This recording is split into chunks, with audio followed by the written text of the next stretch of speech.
Panginoon, narinig ko po ang tungkol sa inyong mga ginawa, at ako ay lubos na humanga sa inyo. Gawin niyong muli sa aming panahon ang ginawa niyo noon, at sa araw na ipadaman niyo ang inyong galing. Maawa kayo sa amin.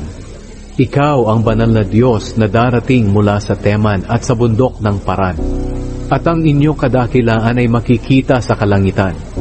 At dahil dito pupurihin kayo ng mga tao sa mundo.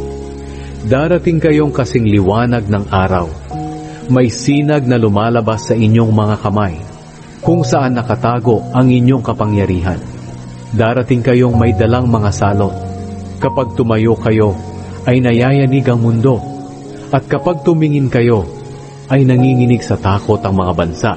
At gumuguho ang sinaunang kabundukan at kaburulan. Ang inyong mga pamamaraan ay mananatili magpakailanman. Nakita kong nagiba ang mga tolda sa Kushan at sa Midian. Panginoon, tulad kayo ng sundalong nakasakay sa karwahe na nagbibigay tagumpay sa labanan. Nakahanda na kayong pumana. Pero sino ang inyong kinapopuotan? Ang mga ilog ba at ang mga dagat? Ang mga ilog ba at ang mga dagat?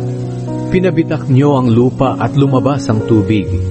Ang mga bundok ay parang mga tao na nanginig nang makita nila kayo. Umulan ng malakas, umugong ang tubig sa dagat, at lumaki ang mga alon.